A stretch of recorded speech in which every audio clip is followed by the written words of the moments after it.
সূত্রগুলো কেমন ছিল আমরা একটু দেখি। 1 নাম্বার আমাদের ছিল হচ্ছে এইটা, n is equal to n naught into e to the power minus lambda t, যেখানে n ছিল হচ্ছে আমাদের t সময় পর অবশিষ্ট বা অক্ষত পরমাণু সংখ্যা। একটা কথা মনে রাখো, পরমাণু সংখ্যার ভর কিন্তু সমানুপাতিক, তো আমরা পরমাণু সংখ্যার জায়গায় অনেক সময় পদার্থের ভরও ইউজ করতে পারবো, ঠিক আছে। এরপরে আমাদের এই n নটটা কি ছিল, প্রারম্ভিক পরমাণু সংখ্যা বা প্রারম্ভিক পদার্থের ভর নেওয়া যাবে। আর ই তো লনের বিপরীত, ল্যামডা হচ্ছে ছিল ক্ষয় ধ্রুবক, আর টি ছিল হচ্ছে টাইম, ঠিক আছে। আমাদের এই সূত্রটা ছিল, ওকে। এরপরে আমরা দেখছিলাম যে টি হাফ অর্ধায়ু, এটা সমান ছিল হচ্ছে কি 0.693 বাই ল্যামডা। এরপরে ছিল হচ্ছে তোমার হলো গড়ায়ু, গড়ায়ু হচ্ছে টাউ, টাউ ছিল tau is equal to 1 by lambda, এবং পরবর্তীতে টি হাফের সাথে এই টাউ এর একটা রিলেশন ছিল হচ্ছে 0.693 ইনটু টাউ। এই হচ্ছে মোটামুটি আমরা গত ক্লাসে সূত্রগুলো দেখছিলাম। এই সূত্রগুলো থেকে আজকে কি করব, ম্যাথমেটিক্যাল প্রবলেমগুলো সলভ করে ফেলি, ঠিক আছে।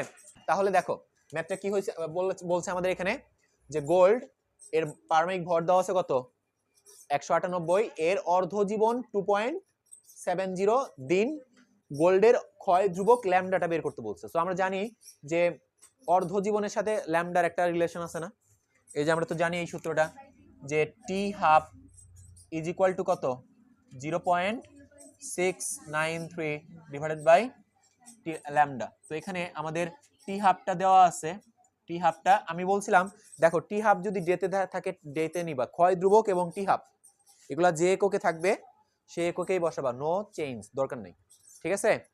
আচ্ছা তাহলে আমাদের টি হাফটা কত আছে 2.70 ডে আছে, সো ডেতেই রাখলাম, আমি ডে রাখলাম, ওকে, শুধু ডি দিলেই হবে, ডে। আচ্ছা আর ল্যামডা ইজ ইকুয়াল টু কত, what, lambda is equal to what, তো এখান থেকে আমি ল্যামডাটা বের করে ফেলি, lambda is equal to 0.693 divided by lambda, okay. So এরপরে sorry divided by t half, তো এখানে বসাও 0.693 ডিভাইডেড বাই টি হাফের ভ্যালু হচ্ছে আমাদের 2.70, কত আসে ভ্যালুটা বসো, ভ্যালু কত আসে,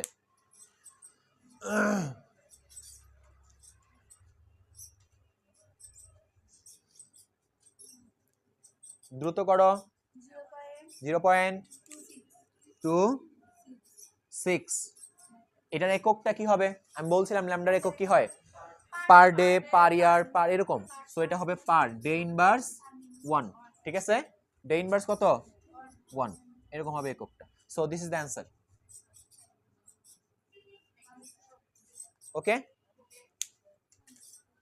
আমরা চলে যাব এর পরবর্তী ম্যাথে। তাহলে প্রশ্নটা কি দেখো, যে কোন তেজস্ক্রিয় পদার্থের ক্ষয় ধ্রুবকের মান 3.75 গুণন 10 ইনভার্স 3 পার ইয়ার। ক্ষয় ধ্রুবকের মান নরমালি পার ইয়ার, পার ডে এরকম থাকে, ঠিক আছে। তো এগুলা চেঞ্জ করার কোনো দরকার নাই, যা আছে তাই ইউজ করবা। আর এর অর্ধ জীবন নির্ণয় করো, মানে টি হাফটা বের করতে বলছে। সো আমরা সবাই সূত্র জানি যে টি হাফ ইজ ইকুয়াল টু কত 0.693 ডিভাইডেড বাই কত ল্যামডা। তো এখানে ল্যামডা দেওয়া আছে, এগুলা সহজ ম্যাথ, ঠিক আছে, এগুলা আসার পসিবিলিটি কম। তো ল্যামডা ইজ ইকুয়াল টু কত 3.75 গুণন 10 ইনভার্স 3 পার ইয়ার, পার কি ইয়ার, আর t half is equal to what, so এখানে বসাও সবকিছু 0.693 ডিভাইডেড বাই 3.75 গুণন 10 ইনভার্স 3, কত আসে ভ্যালু বলো, 184 সবার এটি আসছে 184.8 কি ইয়ার, যেহেতু ওইটা ছিল পার ইয়ার, এটা হবে ইয়ার, ইয়ার, this is the answer, okay. আমরা চলে যাব পরবর্তী ম্যাথে। তাহলে প্রশ্নটা কি বলছে যে ট্রিটিয়ামের অর্ধজীবন 12.5 বছর বা ইয়ার, 25 বছর পর একটি নির্দিষ্ট ট্রিটিয়াম বস্তুখণ্ডের কত অংশ অবশিষ্ট থাকবে, ঠিক আছে। এখন এখানে প্রারম্ভিক পরমাণু সংখ্যা দেওয়া আছে না, মানে প্রারম্ভিক পরমাণু সংখ্যা নাই, তাহলে ধরে নিবা ধরে নিয়ে তার কত অংশ, এখানে অ্যামাউন্টটা বের করতে পারে না, এক্স্যাক্টলি অ্যামাউন্ট কত সেটা বের করতে পারে না, কিন্তু প্রারম্ভিক পরমাণুর অংশের কত অংশ, মানে হাফ অংশ নাকি এরকম ওই অংশটা বের করতে বলছে। ঠিক আছে, তো আমরা সূত্র বসাই। দেখো আমরা জানি সবাই যে টি সময় পর অবশিষ্ট পরমাণু সংখ্যা n, n ইকুয়াল টু কি n naught lambda e to the power minus lambda t. ঠিক আছে, সো এখানে আমাদের হচ্ছে ল্যামডাটা নাই, ল্যামডা কি প্রশ্নে আছে? ল্যামডা না দিয়ে অর্ধজীবন দিছে না, অর্ধজীবন থেকে আমরা ল্যামডাটা বের করে নেই এখানে। তো ল্যামডা ইকুয়াল টু কি হবে?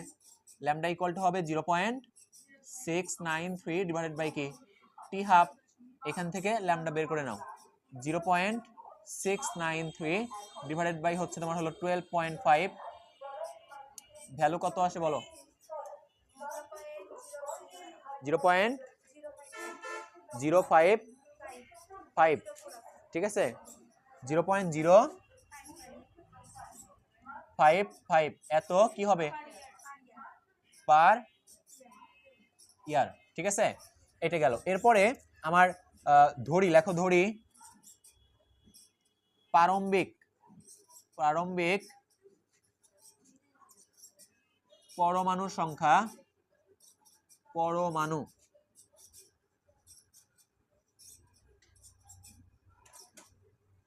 সংখ্যা হচ্ছে আমার n নট। আমরা যদি কখনো দেখি প্রারম্ভিক পরমাণু সংখ্যাটা নাই, তাহলে এটা ধরে নিব। ঠিক আছে, আচ্ছা ওকে। আর আমাকে বের করতে বলছে কি n, n is equal to what? লেখো n is equal to what. যেহেতু একটা নির্দিষ্ট টাইম পর যে যতটুকু অবশিষ্ট থাকবে সেটাকে আমরা n নট n বলি, তো nটা বের করতে বলছে, সো আমরা সব ভ্যালু এখানে বসাই। দেখো এখানে n তো বেরই করব আমি, n আর n নট তো n নটই আমরা ধরে নিছি ওইটাই। ই টু দি পাওয়ার ল্যামডার ভ্যালু কত? ল্যামডার ভ্যালু হচ্ছে আমার 0.055 ইন্টু টি হচ্ছে 20 ইয়ার। তো এটা আগে গুণ করো, এই দুইটা আগে গুণ করো। এখন অনেকে এই লন ইনভার্স আনতে পারে না, শিফট চেপে লন চাপবা। ঠিক আছে, আগে 0.055 ইন্টু 25 কত আসে? 1.38। ঠিক আছে, এটা আমি দিলাম এখানে। n is equal two n naught e to the power minus 1.4। আচ্ছা এটাই থাক, 1.38 থাক। আচ্ছা এখন এটা কিভাবে আনবা? সবাই শিফট চাপো, শিফট চেপে লন চাপো। ঠিক আছে, ই আসছে না, এখন ব্র্যাকেট দিয়ে মাইনাস এই মানটা উঠাও, ব্র্যাকেট দিয়ে মানটা উঠাও। না দেওয়া লাগবে, মাইনাস দিয়ে মানটা উঠাও, মাইনাস দিয়ে 1.38 কত আসে? 25 আসে না? ব্র্যাকেট দিয়ে মাইনাস দিয়ে মানটা উঠাবো, পাওয়ার করতে হবে না কিন্তু। ওকে, তাহলে শিফট চাপবা, লন চাপবা, ব্র্যাকেট দিয়ে মাইনাস ওই যা থাকবে তাই, তারপরে ব্র্যাকেট ক্লোজ করে ইকুয়াল চাপবা। কত আসতেছে আমাদের? 0.25 ইন্টু কি n নট। তো আমাকে কিন্তু কি বের করতে বলছে ওনারা বের করতে বলছে যে কত অংশ অবশিষ্ট থাকবে।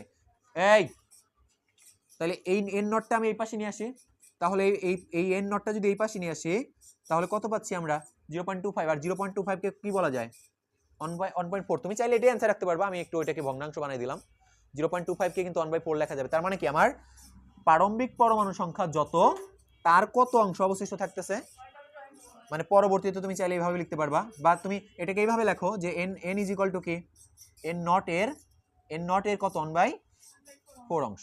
তার মানে কি প্রারম্ভিক পরমাণু সংখ্যা যত ছিল তার 4 ভাগের 1 ভাগ এখন কি থাকবে? অবশিষ্ট থাকবে। কথা বুঝতে পারছি? তাহলে লিখে নাও, লাস্টে এইভাবে লেখো যে প্রারম্ভিক পরমাণু সংখ্যার 4 ভাগের 1 ভাগ বা n নট এর 1/4 অংশ অবশিষ্ট থাকবে। কথা কি ক্লিয়ার? আমরা চলে যাব পরবর্তী প্রশ্নে। তাহলে আমরা রাশিটা কি বলছে দেখো, একটি তেজস্ক্রিয় পদার্থের অর্ধজীবন 12 দিন।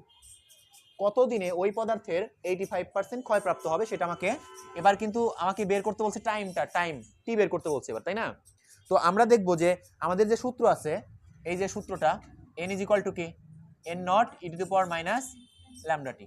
এখানে অবশিষ্ট কতটুকু, টি সময় পর কতটুকু অবশিষ্ট থাকবে সেই টার্মটা আছে, কিন্তু টি সময় পর কতটুকু ক্ষয়প্রাপ্ত হবে সেই টার্মটা আছে। তাহলে যদি আমার প্রশ্নে কখনো একটা নির্দিষ্ট টাইম পর কতটুকু অংশ ক্ষয়প্রাপ্ত হইতেছে এটা যদি থাকে, অবশ্যই সেটা আমাকে নেওয়া যাবে না, ওইটা থেকে আমার আছে এখন অবশিষ্ট আছে কতটুকু সেটা বের করে নিতে হবে। তো যেহেতু পার্সেন্টেজে আছে 85% যদি ক্ষয়প্রাপ্ত হয়ে যায়, অবশিষ্ট অবশ্যই আর কত আছে? 100 থেকে বাদ দিলে কত? 25% নাকি কত হয়? সরি 15%, 15% হয়, ওইটা হচ্ছে নিতে হবে আমাকে। আর যদি আমার অবশিষ্ট কতটুকু আছে আর এটা যদি দেওয়াই থাকতো তাহলে কি বিয়োগ করা লাগতো?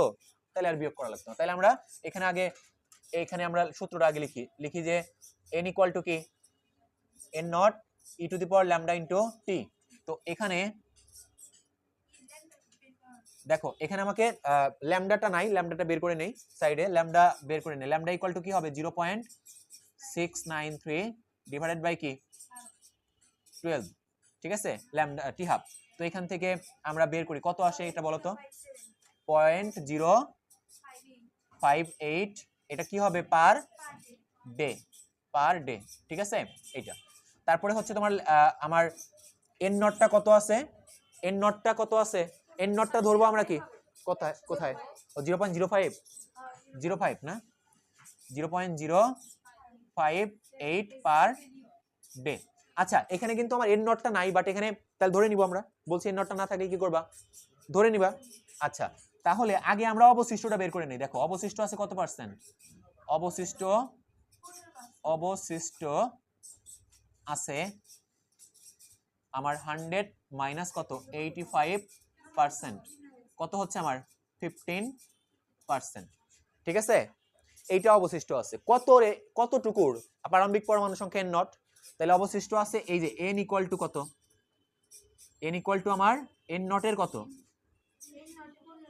n নটের 15%, এর মানে গুণ এটা 15%। তাহলে এখান থেকে তুমি যেটা করবা n বাই n নটটা বের করে রাখবা, এই পার্সেন্টেজের অঙ্কে এইভাবে করবা। n নটটা এই পাশে নিয়ে আসলাম, ওই পাশে কত হবে 15, 0.15 হবে না, 100 দিয়ে ভাগ করলে এইটা হবে, এই মানটা বের করে রাখবো। আর আমরা এখানে দিব হচ্ছে t ইকুয়াল টু কত, t is equal to what.